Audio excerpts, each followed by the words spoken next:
Sans transition, parce que nous sommes déjà en retard, passons aux chroniques du voyageur.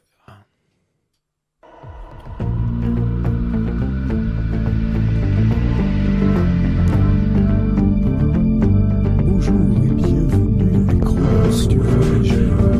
Bienvenue pour les chroniques du voyageur. Bienvenue pour les chroniques du voyageur. Eh bien, première chronique musicale pour ma part sur ces ondes. Je vous propose donc aujourd'hui une chronique un peu spéciale car je ne la ferai pas seule mais avec Anne-Sophie Rémy de Room.me. Mais d'ailleurs, pourquoi Room.me ? Bonjour Gauvin. Écoute, c'est une bonne question que tu me poses là, pourquoi Room.me ? Parce qu'il y a beaucoup de gens qui se la posent. C'est vrai que Room.me, ça veut rien dire. Après, si on traduit en français, ça voudrait dire chambre-moi. Alors chambre-moi, faut le prendre dans deux situations. La première est chambre-moi, fous-toi de ma gueule en fait. J'ai pas peur de paraître ridicule, donc voilà. Et la deuxième raison, c'est la chambre, parce que c'est là où j'écris la plupart de mes textes. C'est un lieu très intime, la chambre en général. Voilà, c'était pour exprimer le fait que c'est ce que j'écris, ce que je compose, c'est vraiment très personnel. Voilà l'explication. Donc pour les anglophones, je vous rassure, chambre-moi, c'est un jeu de mots français, hein, ça veut vraiment rien dire. Hein. Ah, j'avais pas compris. Le Google Trad ne marche pas malheureusement. Donc aujourd'hui, je vais vous proposer de voyager, mais pas dans n'importe quelle ambiance. Et oui, car Room.me est un groupe de... En fait, un groupe de quoi ? Ah ouais ? C'est une bonne question. La difficulté, c'est que moi-même, je ne sais pas trop ce que je fais. C'est sûr que tu vas plutôt me caser dans du rock ou du dark, du folk. Enfin voilà quoi. Après, je fais suivant mon humeur et suivant ce que j'ai envie de faire sur le moment en fait. Mais ce sera toujours du rock assez sombre. Je fais ce que j'aime. Voilà, je fais ce que j'aime et ce qui me vient quand je prends ma guitare. Voilà. C'est une musique qui sort du cœur. Eh bien, si vous avez bien compris, ce serait plus du rock mélancolique donc, mais pour éclaircir un peu le fond de ma pensée et la vôtre, j'ai voulu connaître ses influences. Pour l'album, je me suis vraiment inspirée de plein de choses que j'écoute, mais depuis super longtemps en fait.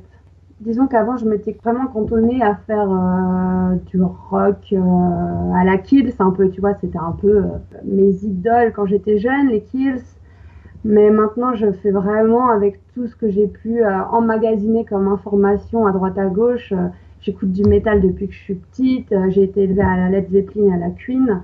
Voilà, après, il y a des nouvelles chanteuses genre Chelsea Wolfe ou Anna van House Wolf. Enfin, tu vois, tout ça, j'adore, quoi. C'est triste, c'est noir. J'aime beaucoup parce que finalement, ça me parle plus. Mais voilà, moi j'ai besoin que ça me touche au fond du cœur pour apprécier une musique, sinon je zappe. En parlant justement de musique qui nous touche, comme elle disait justement, j'ai personnellement trouvé l'album très naturel, à un tel point que je connaissais déjà les mélodies et les lignes de chant dès la seconde écoute. Une sensation quelque peu étrange, vous en conviendrez, mais qui montre que ces musiques sont efficaces et que l'album m'a de suite plu. J'ai donc tenté de percer son secret de composition frôlant la sorcellerie, et je voulais aussi savoir s'il y avait quelconque diablerie cachée là-dessous. Eh bien, comme tu t'en doutes, je parle beaucoup de mort, mais surtout de fin en fait. Pas forcément la mort physique, mais la mort de quelque chose, d'une situation, d'un couple. Donc voilà, c'est vraiment le terme principal de l'album, la fin. Et c'est bien pour ça que... Littéralement le dernier titre. Voilà, exactement. C'est littéralement le dernier titre de l'album. Ouais. En tout cas, c'est quelque chose qu'il fallait que j'exprime dans mes chansons. Alors pourtant, certaines lignes de chant ressemblent à bien des incantations tellement qu'elles nous apparaissent comme hypnotisantes. J'ai donc voulu savoir pourquoi sa voix est si envoûtante. Eh bien, figurez-vous que la clé de ce mystère est son naturel et son jeu d'acteur qu'elle adopte pour nous faire ressentir justement ses émotions. Un sacré tour de force, mais cela est surtout rendu possible par les ambiances abordées à travers l'album.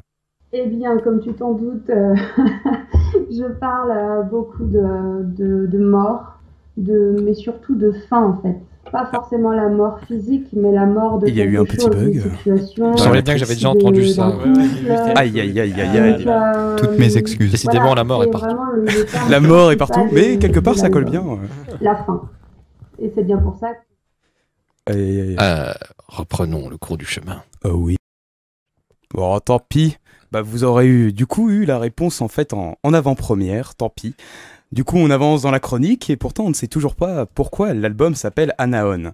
N'étant Mais pas ça veut du- dire quoi, Anaon? Eh bien, justement, c'est la question que je lui ai demandé parce qu'en fait, c'est aucun titre de l'album. en Mais tu question. poses des bonnes questions, disons. Eh oui. Alors tout à l'heure, tu parlais de sorcellerie. Oui. Et moi, je te répondais que j'aimais beaucoup tout ce qui est un peu occulte, etc. Mais j'aime aussi beaucoup ce qui est folklore. Et le folklore breton, j'adore ça. Et Anaon, en fait, est un mot breton, dans le folklore breton. Et Anaon veut dire l'ensemble des âmes des défunts et le lieu où elles se retrouvent. Oui. Ah ouais. Voilà donc la fin de ma chronique avec malheureusement un petit bug dans les questions, mais tant pis, on avance, On a avance, compris le c'est les principal. aléas. Ah bah oui. Mais du coup, sachez avant tout que je vais vous spoiler un petit peu sur l'album. Aucune réaction, tant pis Non, pour non, moi. on s'en hein. fout. ouais, Tant on peut pis, nous spoiler hein. tant qu'on veut. hein. Donc le dernier morceau, The End, est à part car il y a une collaboration avec le chanteur de Doom, Jean-Claude Van Doom. Mais arrête Non. Tu nous as spoilé tout le truc, là Oh putain, oui. fais Oh, je chier. suis comme ça. Hein. Oh là là. En fait, il est venu exprès illustrer une. Attends, Jean-Claude Van Damme, quoi Mais non. Jean-Claude Van Doom. Vincent McDoom, quoi Mais non, c'est un jeu de mots imbécile. Ah oui, bah désolé, pardon. Bref, il est venu exprès pour faire en fait un dialogue sur une rupture amoureuse. Et du coup, c'est ce que vous avez manqué comme réponse, c'est qu'elle disait que justement elle avait été seule pendant tout l'album. Et du coup, sauf pour ce titre-là où elle est accompagnée. Hmm.